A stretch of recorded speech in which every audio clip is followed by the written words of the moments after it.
जीवित पुत्रिका व्रत कथा। एक बार नैमिषारण्य के निवासी ऋषियों ने संसार के कल्याणार्थ सूत जी से पूछा, हे सूत, कराल कलिकाल में लोगों के बालक किस तरह दीर्घायु होंगे, सो कहिए।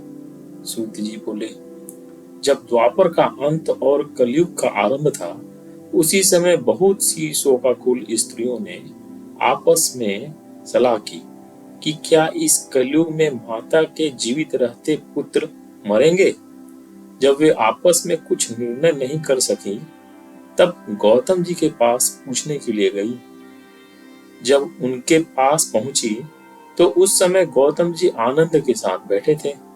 उनके सामने जाकर उन्होंने मस्तक झुकाकर प्रणाम किया। उसके बाद स्त्रियों ने पूछा, हे प्रभु, इस कलयुग में लोगों के पुत्र किस तरह जीवित रहेंगे, इसके लिए कोई व्रत या तप हो तो कृपया करके बताएं।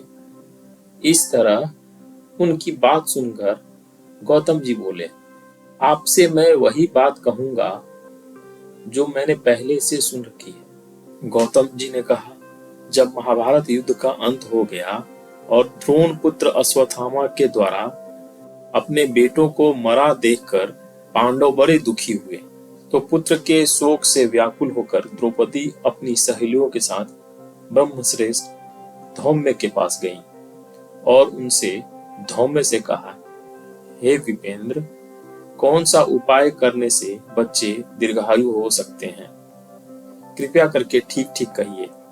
धौम्य बोले, सतयुग में सत्य वचन बोलने वाला, सत्याचरण करने वाला समदर्शी जिमुत वाहन नामक एक राजा था। एक बार वह अपनी स्त्री के साथ अपने ससुराल गया और वहीं रहने लगा। एक दिन आधी रात के समय पुत्र के शोक से व्याकुल कोई स्त्री रोने लगी, क्योंकि वह अपने बेटे के दर्शन से निराश हो चुकी थी। उसका पुत्र मर चुका था। वह रोती हुई कहती थी, हाय, मुझ बूढ़ी माता के सामने मेरा बेटा मरा जा रहा है। उसका रुंद्र सुनकर राजा चिमुतवाहन का तो मानो हृदय विदीर्ण हो गया। वह तत्काल उस स्त्री के पास गया और उससे पूछा, तुम्हारा बेटा कैसे मरा है। बूढ़ी माँ ने कहा, गरुड़ प्रतिदिन आकर गांव के लड़कों को खा जाता है। इस पर दयालु राजा ने कहा, माता, अब तुम रो मत, आनंद के साथ बैठो, मैं तुम्हारे बच्चों को बचाने का यत्न करता हूँ। ऐसा कहकर राजा उस स्थान पर गया जहां गरुड़ आके प्रतिदिन मांस खाया करता था। उसी समय गरुड़ भी उस पर टूट पड़ा और मांस खाने लगा। जब अतिशय तेजस्वी गरुड़ ने राजा का बायां अंग खा लिया, तो झटपट राजा ने अपना दाहिना अंग फेर कर गरुड़ के सामने कर दिया। यह देखकर गरुड़ जी ने कहा, तुम कोई देवता हो? कौन हो तुम? मनुष्य तो नहीं जान पड़ते। अच्छा, अपना जन्म और कुल बताओ। पीड़ा से व्याकुल मन वाले राजा ने कहा, हे पक्षीराज, इस तरह के प्रश्न करना व्यर्थ है। तुम अपनी इच्छा भर मेरा मांस खाओ।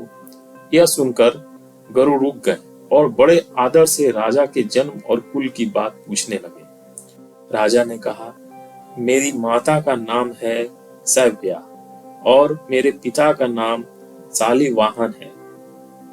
सूर्य वंश में मेरा जन्म हुआ है और जिमुतवाहन मेरा नाम है। राजा की दयालुता देखकर गरुड़ ने कहा, हे महाभाग, तुम्हारे मन में जो अभिलाषा हो वह वर मांगो।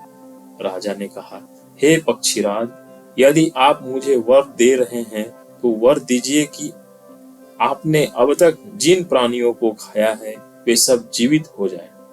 हे स्वामी, अब से आप यहाँ बालकों को न खाएं और कोई ऐसा उपाय करें कि यहाँ जो उत्पन्न हो वे लोग बहुत दिनों तक जीवित रहें। धौम्य ने कहा कि पक्षीराज गरुड़ राजा को वरदान देकर स्वयं अमृत के लिए नागलोक चले गए। वहां से अमृत लाकर उन्होंने उन मरे मनुष्यों की हड्डियों पर बरसाया। ऐसा करने से सब लोग जीवित हो गए जिनको कि पहले गरुड़ ने खाया था। राजा के त्याग और गरुड़ की कृपा से वहां वालों का बहुत कष्ट दूर हो गया। उस समय राजा के शरीर की शोभा दूनी हो गई। राजा की दयालुता देखकर गरुड़ ने फिर कहा, मैं संसार के कल्याणार्थ एक और वरदान दूंगा। आज आसीन कृष्ण सप्तमी से रहित शुभ अष्टमी तिथि है। आज ही तुमने यहाँ की प्रजा को जीवन दान दिया है। हे वत्स, अब से यह दिन ब्रह्म भाव हो गया। जो मूर्ति भेद से विविध नामों से विख्यात है, वही त्रैलोक्य से पूजित दुर्गा अमृत प्राप्त करने के अर्थ में जीवित पुत्रिका कहलाई है। सो इस तिथि को जो स्त्रियां उस जीवित पुत्रिका की और उसकी आकृति बनाकर तुम्हारी पूजा करेगी, तो दिनों दिन उसका सौभाग्य बढ़ेगा और वंश की भी बढ़ती होती रहेगी। हे महाभाग, इस विषय में विचार करने की भी आवश्यकता नहीं है। हे राजन, सप्तमी से रहित और उदया तिथि की अष्टमी को व्रत करें, यानी सप्तमी वृद्धि अष्टमी जिन दिन हो उस दिन व्रत ना कर शुद्ध अष्टमी को व्रत करें और नवमी को पारण करें। यदि इस पर ध्यान न दिया गया तो फल नष्ट हो जाएगा और सौभाग्य तो अवश्य नष्ट हो जाएगा। जिमुतवाहन को इस तरह का वरदान देकर गरुड़ वैकुंठ धाम को चले गए और राजा भी अपनी पत्नी के साथ अपने नगर को वापस चले गए। धौम्य द्रौपदी से कहते हैं कि हे देवी, मैंने यह अतिशय दुर्लभ व्रत तुमको बताया है। इस व्रत को करने से बच्चे दीर्घायु होते हैं। हे देवी, तुम भी पूर्वोक्त विधि से यह व्रत और दुर्गा जी का पूजन करो तो तुम्हें अभिलाषित फल प्राप्त होगा। मुनिवर, धौम्य जी की बात सुनकर द्रौपदी के हृदय में एक प्रकार का कौतूहल उत्पन्न हुआ और पूर्वासनी स्त्रियों को बुलाकर उनके साथ यह उत्तम व्रत किया। गौतम ने कहा, यह व्रत और इसके प्रभाव को किसी एक चीलो ने सुन लिया और अपनी सखी सियारिन को बताया। इसके बाद पीपल वृक्ष की शाखा पर बैठकर उस चिल्हो ने और उस वृक्ष के खोते में बैठकर सियारिन ने भी व्रत किया। फिर वही चिल्हो किसी उत्तम ब्राह्मण के मुंह से यह कथा सुनाई और पीपल के खोते में बैठी हुई अपनी सखी को सुनाया। सियारिन ने आधी कथा सुनी थी कि उसे भूख लग गई। वह उसी समय 100 से भरे हुए शमशान पहुंची। वहां उसने इच्छा भर मांस का भोजन किया और चिल्हो बिना कुछ खाए पिए रह गई और सवेरा हो गया। सवेरे वह गौशाले में गई और वहां गौ का दूध पिया। इस तरह नौमी को उसने पारण किया। कुछ दिनों बाद वे दोनों मर गई और अयोध्या में किसी धनी व्यापारी के घर में जन्मी। संयोग से उन दोनों का जन्म एक ही घर में हुआ, जिसमें सियारिन ज्येष्ठ हुई और चिल्हो छोटी। वे दोनों सभी शुभ लक्षणों से युक्त थीं। इसीलिए बड़ी लड़की काशीराज के और छोटी उनके मंत्री के साथ अग्नि के सामने विधि पूर्वक ब्याही गई। पूर्व जन्म के कर्मफल से वह मृगन्यनी रानी हुई। जिस किसी भी संतान को उत्पन्न करती वह मर जाती थी और पूर्व जन्म की बातों को स्मरण करने वाली मंत्री की पत्नी ने अष्ट वसुओं की सदृश तेजस्वी 8 बेटे उत्पन्न किए और सभी जीवित रह गए। अपनी बहन के पुत्रों को जीवित देखकर ईर्ष्यावश राजपत्नी ने अपने स्वामी से कहा कि यदि तुम मुझे जीवित रखना चाहते हो तो इस मंत्री के सभी पुत्रों को उसी जगह भेज दो जहां मेरे बेटे गए हैं, अर्थात उन्हें मार डालो।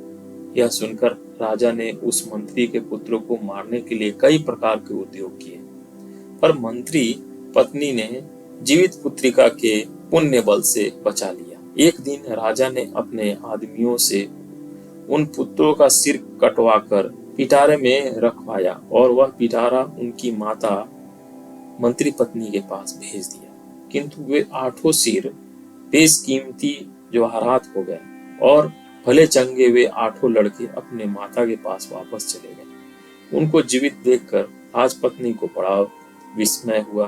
अंत में वह मंत्री की पत्नी के पास आई और उनसे पूछी, बहन, तुमने कौन सा ऐसा पुण्य किया है जिससे बार बार मारे जाने पर भी तुम्हारे बेटे नहीं मरते? इस पर मंत्री की पत्नी ने कहा, पूर्व जन्म में मैं चिल्हो थी और तुम सियारिन। दोनों ने व्रत किया था। तुमने व्रत के नियमों का भली भांति पालन नहीं किया था और मैंने किया था। इसी दोष से हे बहन, तुम्हारे बेटे नहीं जीते हैं। ओह राजरानी, अब भी तुम उन जीवित पुत्री का व्रत को करो और तुम्हारे बेटे दीर्घायु होंगे। मैं तुमसे सच सच कह रही हूँ। उसके कथनानुसार रानी ने व्रत किया, तभी से उसके कई बेटे सुंदर और दीर्घायु होकर बड़े बड़े राजा हुए। सूत जी कहते हैं कि सब प्रकार का आनंद देने वाला मैंने यह दिव्य व्रत बतलाया। स्त्रियां चिरंजीवी संतान चाहती हो तो विधि पूर्वक यह व्रत करें।